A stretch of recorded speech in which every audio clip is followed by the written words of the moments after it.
All right. Low Post Podcast is back for the summer 22 season with some new faces. Tyler Cruz, Seymour aren't here anymore. We've got Dan Ruggiero. We've got Pete Thomas. Why don't you introduce yourself to the crowd, Pete? So what's going on, guys? My name is PJ Thomas. I am a 4-year member of the Duyes Boys, best team in the Legacy Leagues, represent. Danny and I are going to be taking over this podcast now that our former friends, Tyler Cruz and Christian Martinelli, are no longer part of the league. They didn't die. They didn't die, but I believe that they've put it in good hands. So, we're going to be going over some stuff with you guys every week. And we'd love to hear your feedback on how we do and what do you want to hear us talk about throughout the length of the podcast. So I'm happy to be here, Danny. All right. Now that pleasantry is out of the way, hang on 1 second. We are going to start with, we're both Duyes boys at heart. So we're going to start talking about Duyes boys and the Warriors. So Pete, you were there. I was only watching it on the live stream that you so generously put up for me. So yes, sir. Why don't you start and then I'll pop in piece by piece and say my part. So I think when we're looking at this matchup, you have to take it kind of with a grain of salt, especially looking at the records of both teams. And I'm going to try to be a little bit unbiased here. But you have a team in the Duyes boys who have lost, I think, 5 games over the last 3 seasons? Actually, over the last 4 seasons, 5 games in total. And you have a very good athletic team in the Rhode Island Warriors who have the pieces to be a very good team, I think. And they addressed it in the videos that they've put up so far, that they kind of hit a wall, that wall being Lob City and Duyes back-to-back. The first 2 weeks. I don't think that the Warriors will end up staying with a losing record. I think they're one of the top teams in the league when you look at it. But this game really came down to us, the Duyes boys, finding our rhythm from 3. In our first game against the Lincoln 18ers, I believe we shot abysmal from 3. That might have been the worst 3-point shooting game. Let me touch on that because I got the numbers for you. Yeah, absolutely. You guys went, I think it was like 2 for something. You shot 9.5% from 3 in the first game. And then you come back second game of the season. I'd like to think it was my jersey on the bench, given the mojo. But then you guys come out and you shoot 44% in the second game. And you've got 4 guys that were shooting over 50% from 3. So absolutely. Yeah. So that was definitely something. And I was talking to Joey a little bit about it. And I said, I think that game, the first one was more of us getting the rust off. But if you looked at every single game, even from the season where we were 2-9, I don't think we ever shot 9.5% from 3. And we have 4 MVP caliber players on our team this year. Same as last year. And we've been the best 3-point shooting team in the league last 2 years. So I think it was just a rough game for us to kind of get back, but this game really showed the kind of team that we are, getting out in the fast break, shooting threes, dunking, passing the ball. I think we're at our best when John Kutu is running the point. I think that's pretty evident, but I think he did a great job for us that game. He does a great job for us every game, but this game was really just kind of our first bounce back game, really getting back into form. Credit to the Warriors though. They gave us a much more difficult time than we're used to.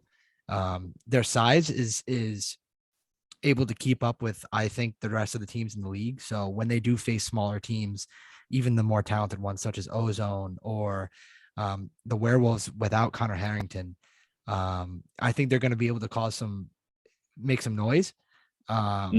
Unfortunately, I think they have 2 really, really, really star-studded players on that team with Gian Avedizian and Figueredo.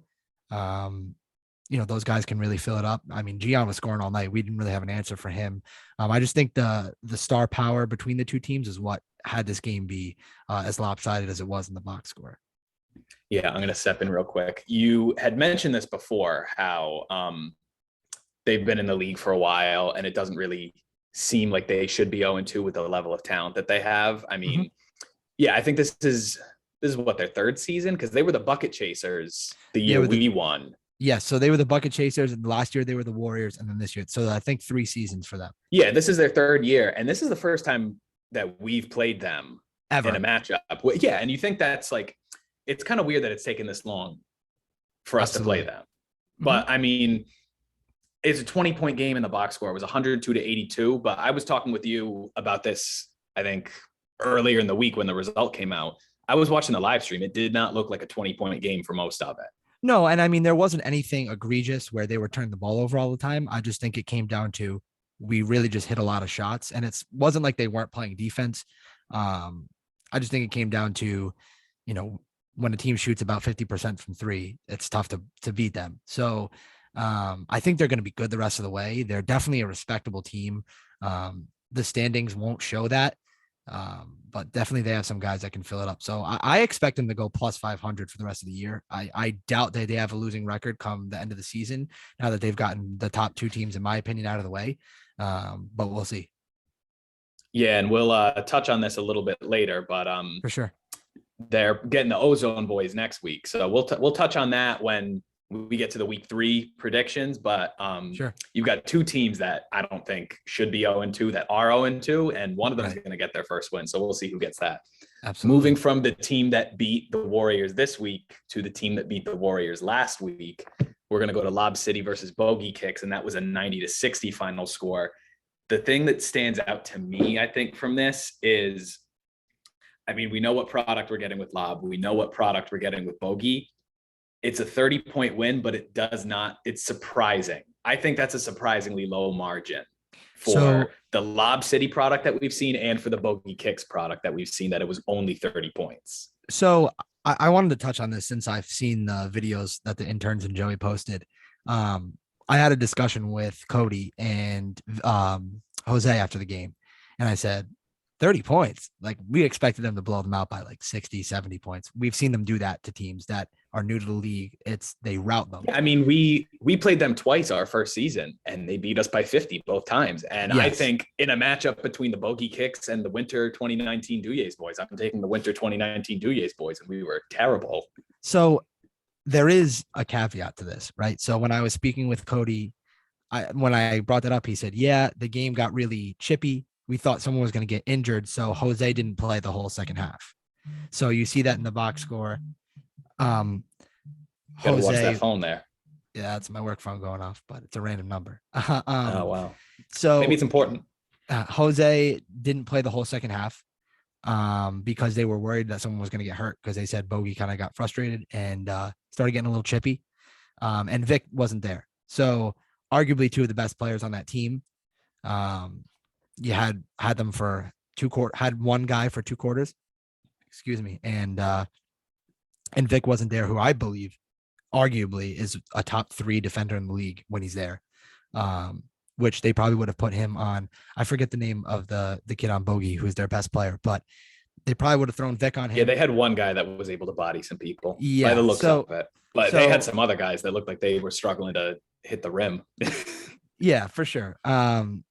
I know, and that's usually the product that comes with some of the new teams. I know we kind of looked that way our first year. Oh God, yeah, naturally.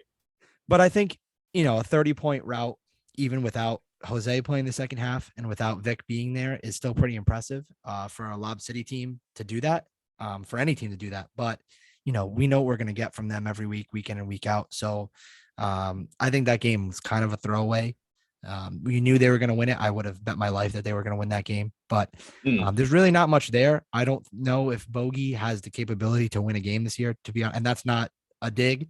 That's just the deal with a lot of new teams. I mean, we won 2 games our first year, and it was arguably against 2 of the worst teams that have ever been in legacy leagues. So yeah, we got those wins against the Pizza Rolls and the Alaskan Bullworms. Yeah, we did beat the Alaskan Bullworms. That's right. So we had a couple close calls with some good teams, but yeah, so it's definitely not a knock on Bogey. I think they do have some pieces they have to build around if they want to get better in the league, and they'll get used to the 8.5-foot rims. I know that's a huge adjustment for when we came in, but this game's kind of a throwaway. I think any game against Lob that's not a halfway, a Werewolves, a Duyes this year, or even the Warriors or Ozone is going to kind of be a throwaway when it comes to facing Lob City. So I don't expect Lob to lose a game except for when they play us.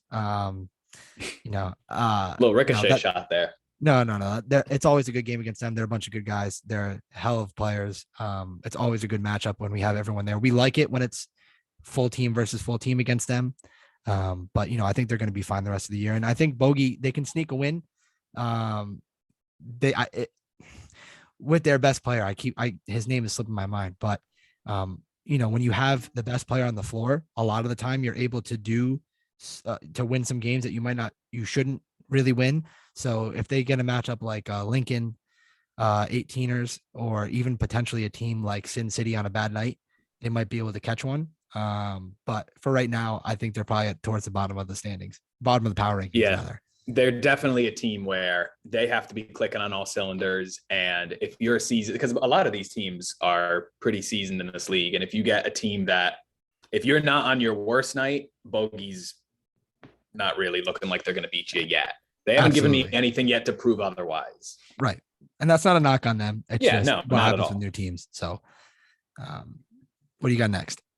Well, you were talking about playing through your best player. So I think there's no better case than my boys over at the Basket Hounds, now only the fam, as they take down the 18ers 80-71. And they get their second win on the young season. I have some notes on these games. I will tell you the only note I have for this game is, quote, Basket Hounds are hot. They are. The Basket Hounds are hot, baby. Bet the house really on the Basket Hounds. Yeah, who do they get next week? Actually, we'll talk about that later, but Jaron Thomas led the way, 39 points. They win, 9-point win, their second win in a row after they didn't win a game for 2 straight seasons. So 2 straight seasons, to come out very hot, get 2 wins in a row, what do you have to say about it? So Mike Bartholomew's always been a pretty good shooter, actually, in the league. The team's record doesn't reflect that. He shoots a lot of threes, but he does it at a relatively efficient clip compared to a lot of other guys in the league, and that's not a knock on anybody. But if I'm going to share my screen here so we can see it. Yeah, what did he shoot this game? Fam. Yeah, 25% from 3. Yeah, I mean, not his best night, but I mean, he's the kind of guy that he's set the record for most threes attempted in the season. So yeah, I mean, this kid Jaron Thomas can ball. I watched him play. The kid he can really fill it up. 40 points, 39 points rather, 60% from 3. That's a tough night to stop. Didn't really fill up the stat sheet otherwise, 6 rebounds, but I think he's the biggest guy on the court when he's out there. But I mean, dude can score. So I think that was a key piece for them to add a player like that. Mike Bartholomew was their guy. He was an all-star, I believe, at one point. Did he I know he was in the 3-point contest. I don't know about the all-star game. Regardless, he was their only guy they've ever had an all-star weekend, which is so they needed to add another guy for him, especially a guy with some athleticism and size. Not to take anything away from Mike, but his role is kind of what I would describe as the Gino Forte role, of being that secondary scorer and more of a perimeter guy. And they needed a guy to be able to do everything. And I think they got that with Jaron Thomas. I'm actually really surprised. They might be able to steal a couple more games this year. I don't necessarily think they'll end up finishing as a top seed, just because I don't know if the depth is there. They have a couple guys that can really, really do some damage, but I think in order to make a deep run in this league, you need to have 5-6 guys that can really fill it up on any night, give you 20 a night. I will say they've got more pieces now. They've got Tucker Aiello and Jake Perry, who are both averaging. I think it's Tucker's got 16.5 a game and Jake's got 14.5 through 2 games. So at least they've got more role players now. It's a little bit more serviceable for them. Yeah, it's definitely more serviceable. I think the problem for them is going to be when they run into one of those behemoth teams, where you've seen it. Lob City, the 1 through 8 on their team can give you 20 points if you let them get hot, and it's scary. And I don't know if they have the star power to match up with a team like that, but credit to them. I mean, they're playing really well. Mike Bartholomew's been facilitating the offense and getting Jaron the ball, from what I've seen. So I think if they keep going with that and they just keep having fun while they're out there and playing, they're going to be all right. They're not going to, they have their first 2 wins. So yeah. And then we got the 18ers. Sorry to cut you off there. That's okay. We got the 18ers now who are 0-2 through their first 2 games. They lose to Duyer's boys. They lose to, I keep wanting to say the Basket Hounds. They lose to only the fam. And now they've got a 1-1 Werewolves team next week. So what do you think the outlook looks like for them as the season goes on? So the Lincoln 18ers are an interesting team, right? So I don't think they really have a guy that's their number 1 guy. It's kind of like, I'll give you a comparison. Like if you had a team of, I'm going to throw it back for the original Legacy Leagues fans here, but if you had a team of Lucas Martins, is that his name? From Boom? from Boom.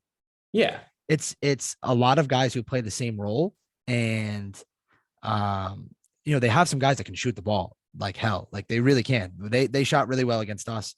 I know in this game they shot only 21%, but they shot pretty well against us. They're quick on the perimeter. It's the size for me that is where they're going to struggle, and the intensity that they play with. So they have a lot of guys that can score. They have a lot of guys that can kind of facilitate the offense if they need to. But I don't know if they really have guys that play those different roles, those gritty guys, the guys that kind of do everything. The Marcus Smarts of the teams, you know what I'm saying? Yeah, so, we don't want to talk about the Celtics after that abysmal performance last night. For sure. But you kind of get what I'm saying here. They have a lot of guys that do the same thing. And I think they need a little bit more of a variety, or guys need to kind of adopt a different role when they're out there playing. But if they can do that, they're not going to go winless. I don't think. You have to be a pretty bad team to go winless. But I think they'll snag a few.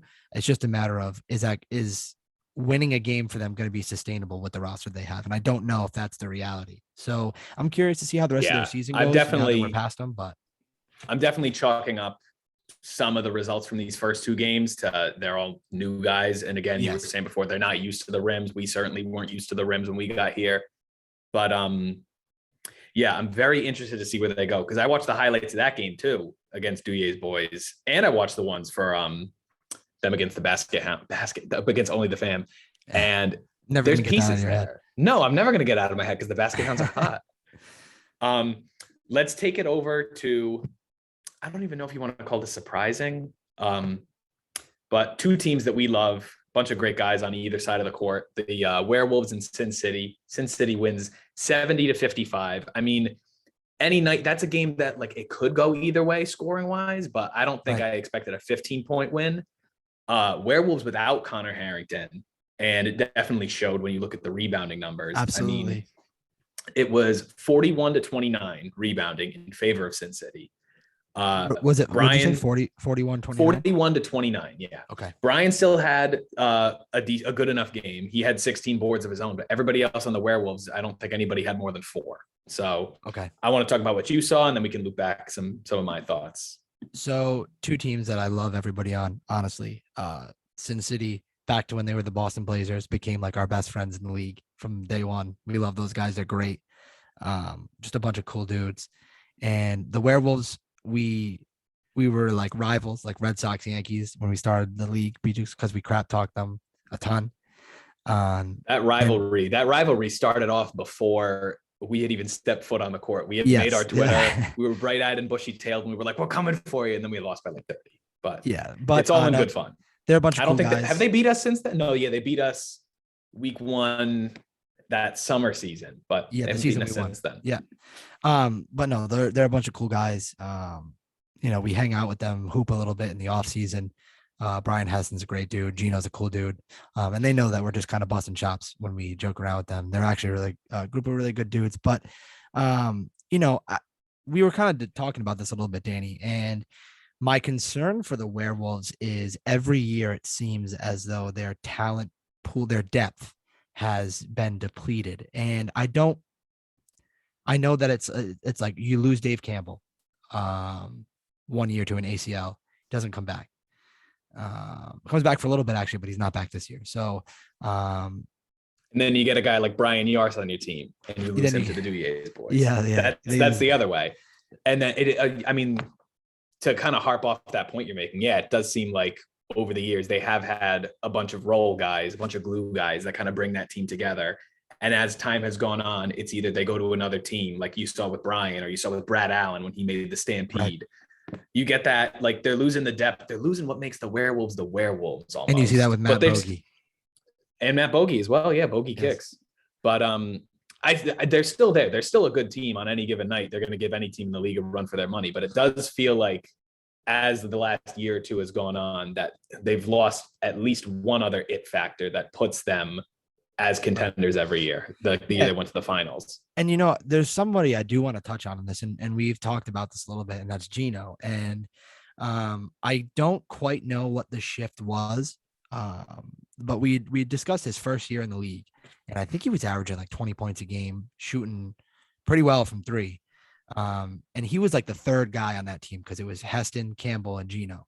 And I think when he was drawing a team's third best defender, he was like able to fill it up, you know.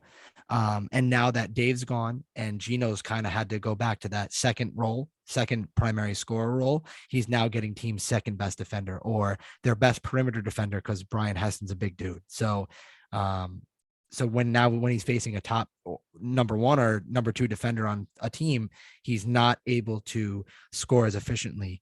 That's kind of something I thought about when we were talking about that. Is he, it just could be that Dave Campbell and Brian were drawing the big matchups, and Gino was getting somebody who might not be as prolific defensively, and he was able to score more. But that could be the reason. I think if he gets back to form, it's been a couple of years for him, but if he gets back to that shooting like that Gino did, they could be scary again. But right now they're running through Brian Heston. I mean, the train always goes through Brian. And just to touch on that, even though they got the loss last week, he still put up 16 rebounds, and then he had 8 assists, he had 3 blocks, he had 4 steals, so he's still doing it all. But it's definitely the kind of thing, and I don't think that a 15-point loss in week 2 is indicative of things to come for them for the season. No, but not. It's definitely, like you said, like if Gino is hot for them, they will knock off anybody any night.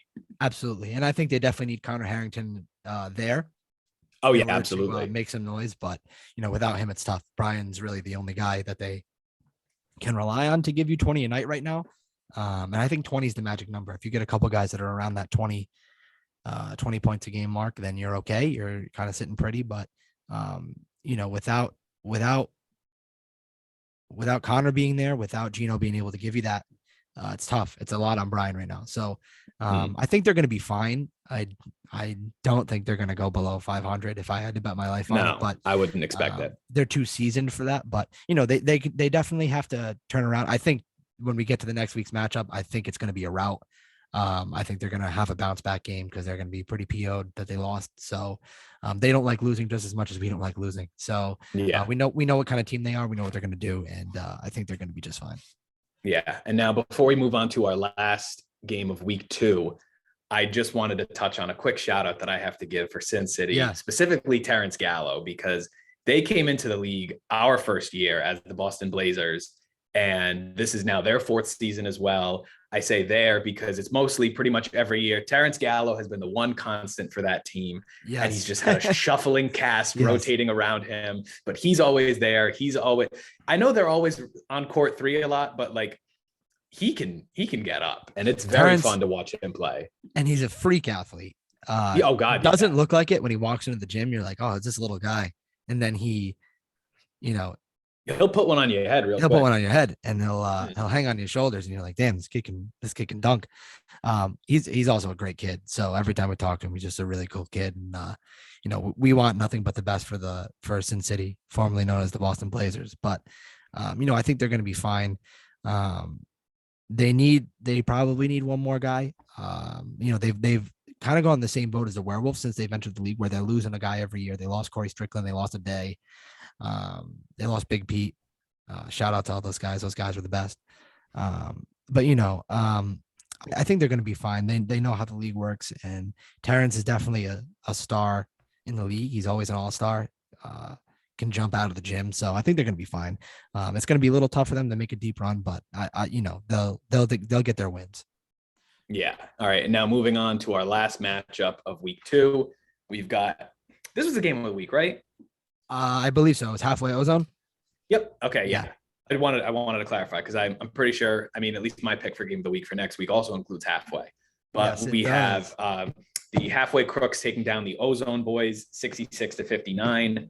The one thing I will say is I don't remember who wrote the article on the halfway game this week, but they had mentioned that this is the first time since I feel like we keep bringing up the winter 2019 season, but this is the first time since that season. No, I think summer 19 for us. Oh, was summer 19 ours? Yes. Summer 19 was us. There you go. But I think this is the first time since that winter 19 season that halfway has started off 2-0. And the team they have this year is definitely very reminiscent of that Winter 19 team for me. That team, you had them they had Jared Hansen. He's been there since the beginning. But you had those two bigs and Dylan Lincoln and John Sline back in the day that you John could play Sline. through. That, you remember that name? And Joey, then you also had know that your team. Exactly. Joey, we're historians over here. But you had Dylan Lincoln and John Sline, and then you had Brett Cody as the explosive wing. And this year, I mean, although he hasn't played yet this year, you still have Dylan Lincoln. Now you have Jeff Winchell, who you scalped over from Island Time or the Orcas.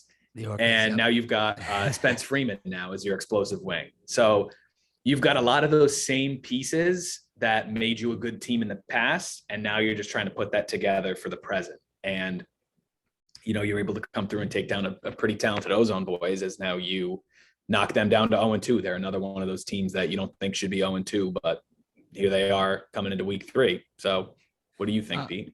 So I agree with you about halfway. I think they're a very good team. They're all seasoned except for Spence. But Mark Belleville, Marky Mark and the Funky Bunch, Winchell, Joey, Hansen, those guys know the league. And it's Mike Wilbur too. And every single person Mike Wilbur back home where he belongs. Yes, every single person on that team is a seasoned veteran except for Spence, and it seems like he's fitting in right away. The big glare in his game for me is his 3-point shooting. And I think that's something that we're gonna force him to do next week. Not to give any insight, but I mean, you just kind of did. But I mean, you have to pick out the weaknesses in somebody's game. But, I think they do have that explosive wing. It does remind me very much of the Brett Cody year. I think they're going to be fine. Jeff Winchell's a staple in the league. He's always one of the best big men in the league. He'll be fine. Jared Hansen's always a great 3-point shooter. Struggled in this game, but he's usually he fills it up. And Mark Belleville, back when Boom Shakalaka was a dynasty, was a key piece of that team. Is one of the big 3 with Jose. Yeah, I remember they had a game. I think it was against the Basket Hounds. They only had 4 guys show up, and they had 4 guys all drop 20-point triple doubles. Yes. So yeah, they're all very good players. They don't have any weak links on the team. And I think they're going to be fine. This is their year to really make some noise in the league. I think they're one of the top teams. I think the power rankings are correct. And we'll talk about where we kind of rank these teams a little bit later, but I would put them in the top with Duyes and Lob. I would actually put them over the Werewolves this year just because they have more depth and more scoring from different places. So I actually probably have them as my number 3 team. I think the power rankings had that as well, but I think that's the right spot for them. They're going to be in title contention this year for the first time in a little while. So it'll be nice to see Joey back in the playoffs. in a meaningful playoff game at least. In a meaningful playoff game. So, and then when you take a look at Ozone, it just feels like they're missing something this year. I know we were talking about this earlier in the week. They've had guys like Jason. They've had guys like Noah Berg. They've had guys that can bang it more inside. I remember their first year. I don't know if you thought the same thing. They kind of reminded me their first year in the league almost like a Lob Junior, where it was like you've got a bunch of young guys that are super athletic and they played with each other for years. They've got great chemistry with one another. And I still think that chemistry is there, but it just feels like they're missing something through the first 2 weeks of the year. I'm glad you said that in the comparison to Lob, because I think you can compare it to what would the product be if Lob, take away Jose, because Lob was a powerhouse before they got Jose. He's more of just like an additional piece. You know what I'm saying? Not that he's not the best player on that team, but they had won championships before they had Jose. And it would be like if Lob lost Vic and Cody, right? So 2 of arguably your best players gone. And I think Jason and I still think they stay a very good team if they lose those pieces. It's just a matter of something big that has been a factor for you for a while is now missing. So what does that make you as a team now? Because we've played them on nights where they've been missing 2 pieces and we've beaten them. So yes, and I think Ozone's very good. They are, to me, right there. Probably, honestly, this year I put them 4 behind halfway. I put them above the Werewolves. I put them above the Warriors. They're one of the teams I wouldn't want to face in the playoffs for sure. If I'm any team They're not an easy out. They're not going to be an easy out come playoff time. And we know as well as anybody that seeding come the playoffs doesn't matter. If you're in, you have a chance. It's all one game. So anybody can beat anybody on any night, really, that's in the playoffs. They're going to be a tough team. I think they struggle inside without Jason and Noah back. But the Hogan brothers are very good. Paul McGuire is very good. They have some pieces. They're always going to be athletic. They're always going to run. They're always going to jump. They're always going to dunk. It's just a matter of, can they put it all together without those two pieces? And I think they will. I think they're going to be fine. They're probably a little frustrated that they're 0-2, as any team would be. But if I'm them, I'm thinking to myself, we're a top 4 team in this league. Absolutely, no doubt. And I think they're one of my teams that can compete for a championship this year, regardless of their record right now, regardless of their record come playoff time. They're going to be in title contention. So, yeah, absolutely. I think that's a very good point to bring up, because we've seen plenty of times teams that weren't top teams in the regular season come playoff time, they're just rolling on all cylinders and everything's clicking, and they finally put it together and they make a deep run in the playoffs. We saw it with the Werewolves. We saw it with the Duyes boys. So it can definitely happen. Shout out the boys. Yeah. All right, so let's take a look at week 3 now. We're going to preview all the matchups. We're going to set some lines, some spreads. If you guys want to play some bets, you can send all payments to me. My Venmo is Dan-Ruggiero-1. Okay, so we'll start with one of the first 7:00 games. We're going to keep it local with the Ozone Boys. The Ozone Boys and the Rhode Island Warriors, 2 0-2 teams, both looking to get their first win. I would set this line solely because of what we were just talking about, where the Ozone Boys are missing that inside presence. I am going to favor the Warriors in this game by 3.5. I think if the Ozone Boys don't have anything down low, then Kevin Figueredo could just run circles down there. And if Gian is hitting shots like he was hitting against the Duyes boys, it's going to be a close one, but I give them that 3.5 point edge. So I want to hear what you think about that.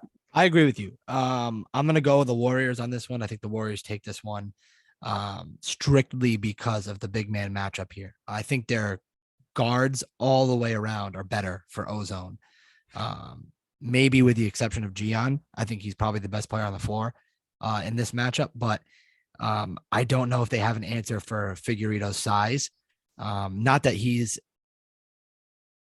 some transcendent big man where he's going to drop 40, but they're going to have a tough time rebounding the ball. And as we know, that's a huge, huge, huge key to win games in this league, is have to be able to get rebounds. If Ozone can hit their shots, it's going to be really close. This for me is kind of a toss up, but I'd probably give the edge to the Warriors here. If Gion's rolling, and they have some other key pieces too.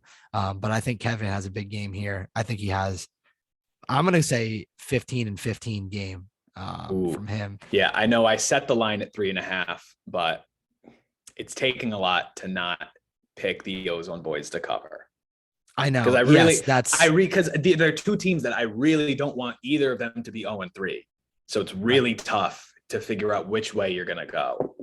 Yeah, no, I think Ozone absolutely can win this game. That's not what we're saying here. It's I definitely give the Warriors to win. I'm going to say Ozone covers that 3.5 point spread. I think it comes down to literally the last minute of the game. And if they can stop Kevin, if one of the Hogan boys decides to, set aside their pride and play inside like a big the whole game, which they can do, they're good enough to do that. You have a chance here. You have a real shot to win the game. But I'll take Ozone to cover here as well. I agree with that. All right, so now moving on to the second 7 p.m. game, we've got the 1-1 Werewolves against the 0-2 Lincoln 18ers. You can set a different line if you want. Feel free, or you can drop in a player prop if you want. Oh, I'll drop in. You think somebody's yeah. Okay, so I'm gonna set the line for this at Werewolves by 14.5. So I think they're gonna come out, assuming everybody is there and everybody's playing. I think they're going to come back and they're going to be like, that was a fluke performance last week, and we're going to come out and make another statement. I'm going to say the Werewolves definitely cover that. I think they win by more than 14.5. I think they're going to blow the team out this week. I'm going to set a player prop, actually.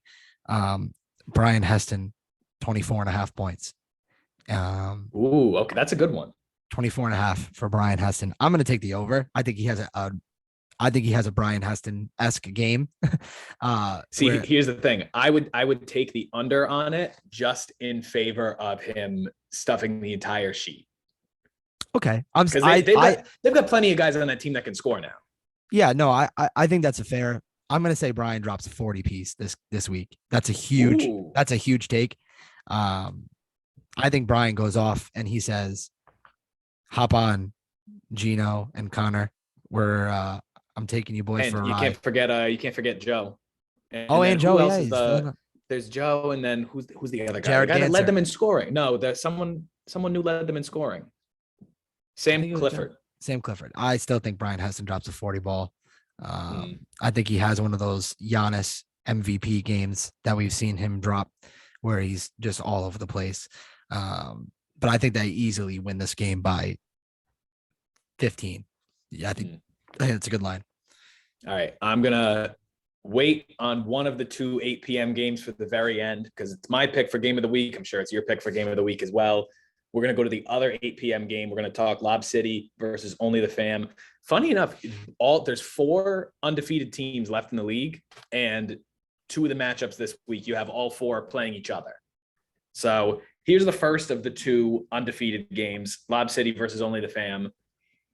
You can't see a Lob City game and not favor them by at least 20. But I'm setting the line at 19.5. You can do whatever you want, set a player prop again if you want, but we'll see how Jaron Thomas and Only the Fam can handle Lob City. So I don't think this is going to be a Jose Mercado game. I think they're going to blow them out.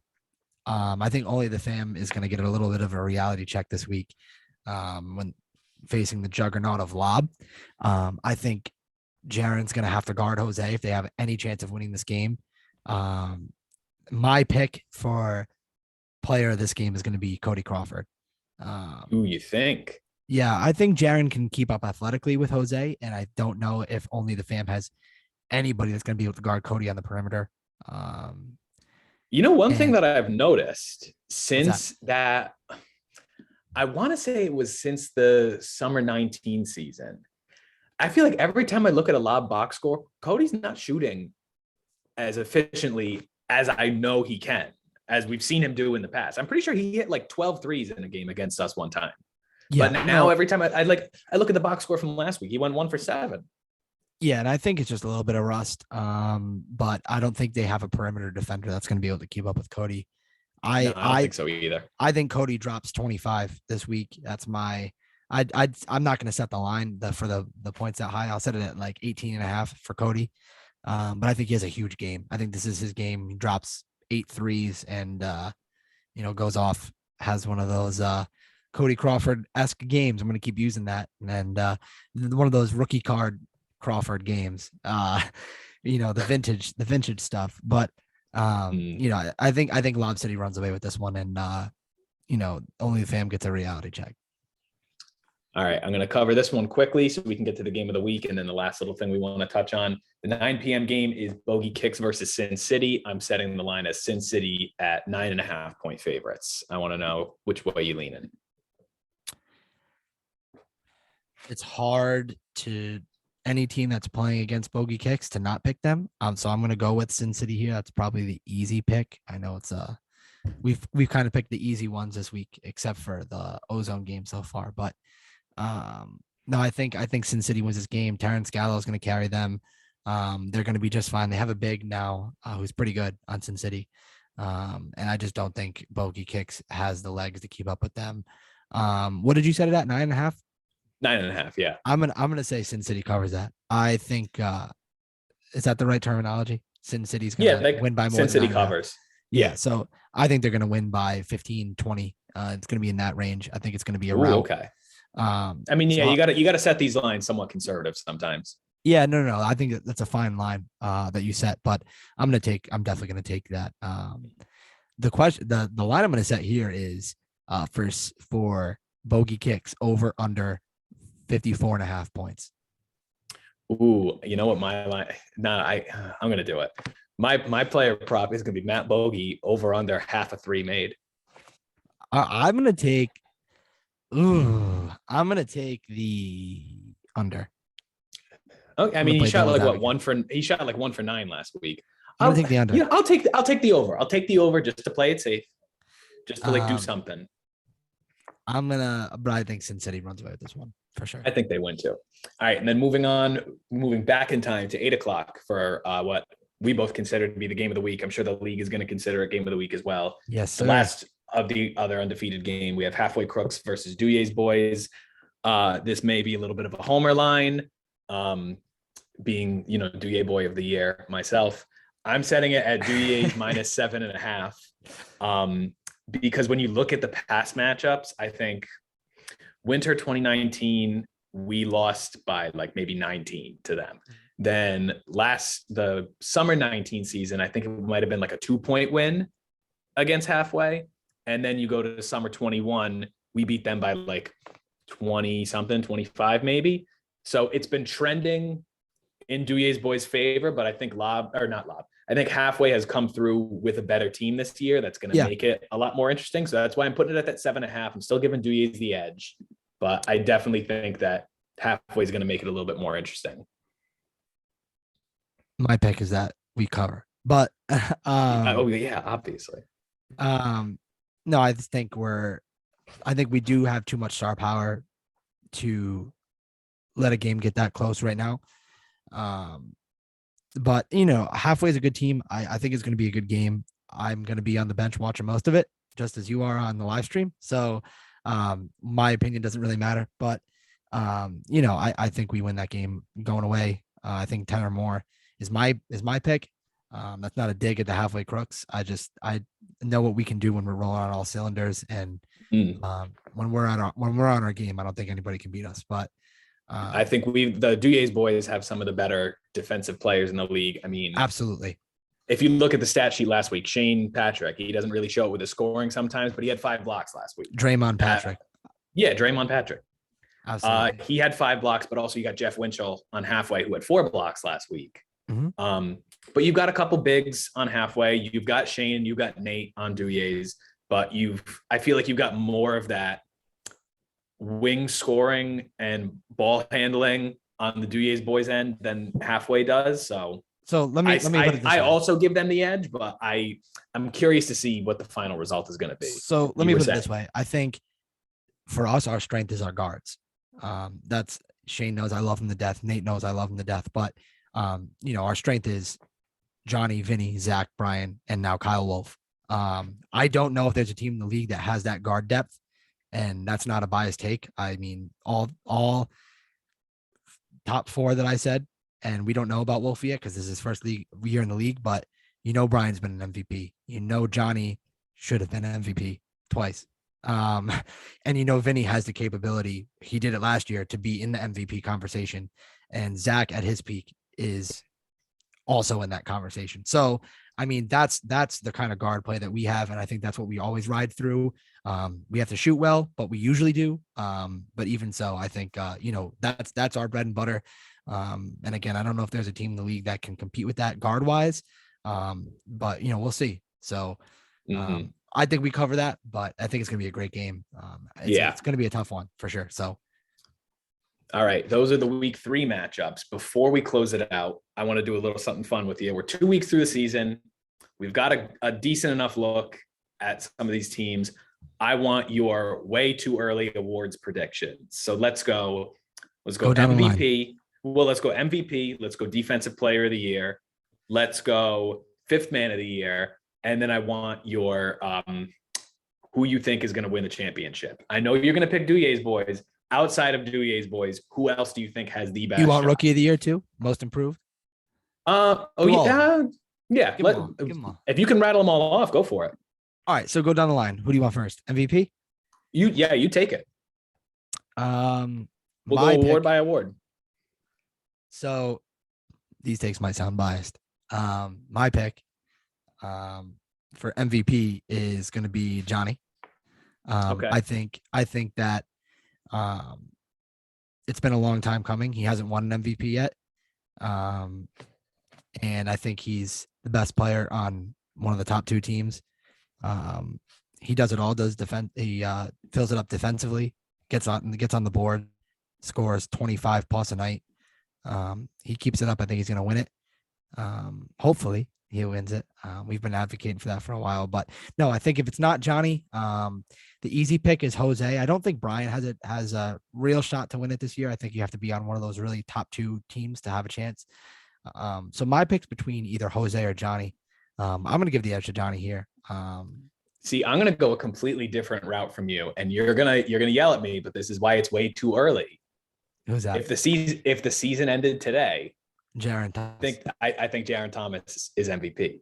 Yeah, so so here's the thing. It's a long season. He's averaging like 34 points a game, maybe. He's on a 2-0 team. Will he keep it up? Will he not keep it up? I have no idea. So I'm going off sustainability. We know Yeah, that Johnny I know can keep you it up the are. whole year. Jose can keep it up the whole year. So we're gonna see. Jaron Thomas is gonna be one of my selections, for sure. When it comes down to the rest of the awards, but for way too early MVP, I'm going to give it to my boy Johnny Kutu. Okay, I'm going to skip offensive player of the year because it's a lot of the same kind of stuff with it. Absolutely. Let's go defensive player of the year. I'll start it off. Go ahead. Because I don't really think I hate that there's never any debate with this because he's only not won the award once. I'm still going with Brian. I don't know how you're feeling about it, but I'm still picking Brian. So I'm gonna pick Brian here as well. I mean, he's the Giannis of the league with defensive player of the years, essentially. Like the Rudy Gobert, you could say, the guys that are in the conversation every year, right?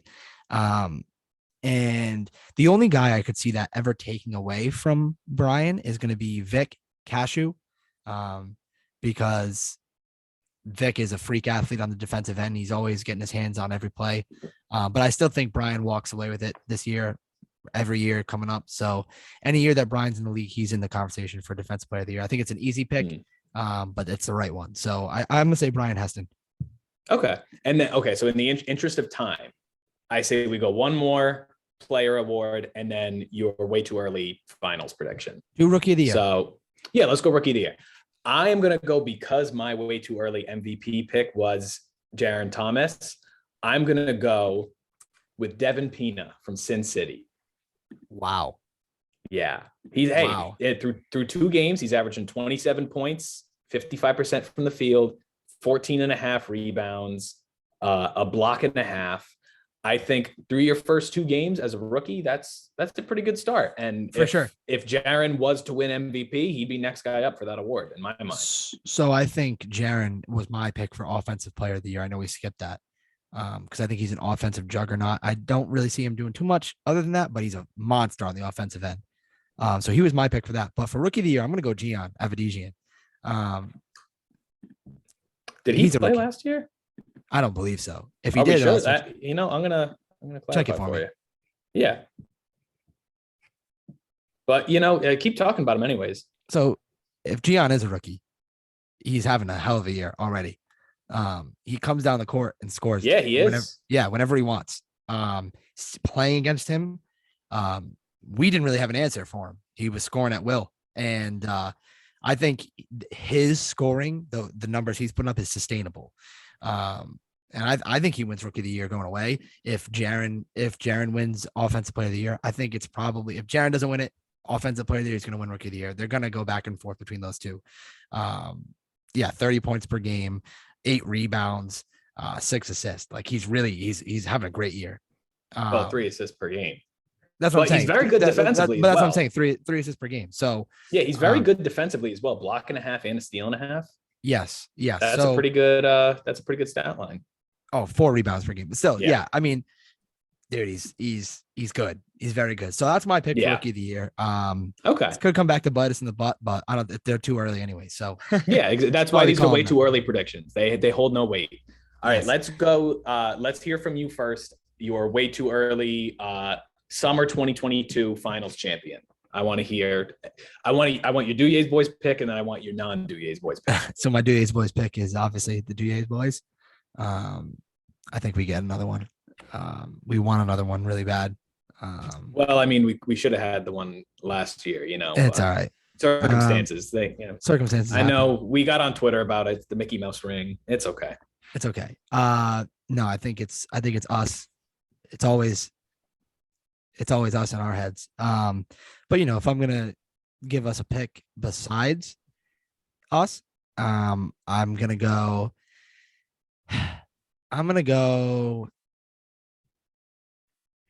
I feel like Lob is too easy to pick. No, hey, you can pick Lob. You can pick Lob. I'm not gonna go Lob because it's not too easy to pick when they've won 5 of the 6. I think another Lob ring is bad for the league. So I'm gonna say Joey Zacco and the Halfway Crooks. Okay, interesting that you say that. I was going to kind of go along those lines, but I'm holding off on saying halfway until we see a Lob halfway matchup. Until I see the two of them, at least in the regular season, I don't know how the bracket's going to fall in the playoffs, if it's going to be the two of them. This is all circumstantial. Until I see how they match up. Yeah. Absolutely. But I think this is until I see the two of them match up, which one am I giving the edge? And I mean, right now, because I haven't seen this Lob team play this halfway team, I'm giving them edge to Lob. That's okay. Yeah, no, I think one of them is going to get a really nice second place trophy for sure. But but I think they're both obviously in the contention with us. I mean, they can beat us on any night. If we have a bad night, they have a good night. Doesn't matter. You can beat anybody in this league. I think those are my three teams that compete for a title this year is us, Lob, and Halfway. And I don't know if it's necessarily close after that, but those are my 3 teams. I think those are the obvious 3 teams, but I'm gonna give it to Halfway. If it's not us, it's Halfway. Yeah. All right. Well, that's Joey needs a championship. Joey does need a ring. If Joey doesn't win this year, wait, did he ever get a ring in Connecticut? Yeah. No, wait, no, I don't even think he did. I think he went to the finals a few times. I don't know if he ever got the ring in Connecticut. He doesn't have a Rhode Island ring. No, he doesn't. I don't think he has either. So, all right, we'll give the commission. Yeah, that's gonna wrap it up for this week. We've got 5 games next week. Heading into week 4, we will have 2 remaining undefeated teams. I just love the way the schedule works out for that. Yeah, it's really cool. I like the way Joey did it. Yeah, I mean, for those of you listening, thank you. For anybody that's going on, what are they, Monday nights, or is next week Tuesday night? Next week's Monday. Next week's Monday? Okay, well, Pete's going to be there on Monday at the Johnson Rec Center. I'm going to be in lovely Philadelphia, Pennsylvania, like I always am, tuning in on Snapchat. It's always sunny in Philadelphia. They do say that, and it's pretty sunny right now. So. Well, Danny, thank you. That's going to do it. Thank you for thank you for coming on. Thank you to Joey. Now we get to run this. Couple of washed up Duyes boys. We'll be back next week, and hope you guys enjoy. We'll be back to recap week 3, talk about week 4, and then whatever else comes up. All right, so that's that's episode 1 of the Summer 22 Low Post Pod. Thank you for joining us.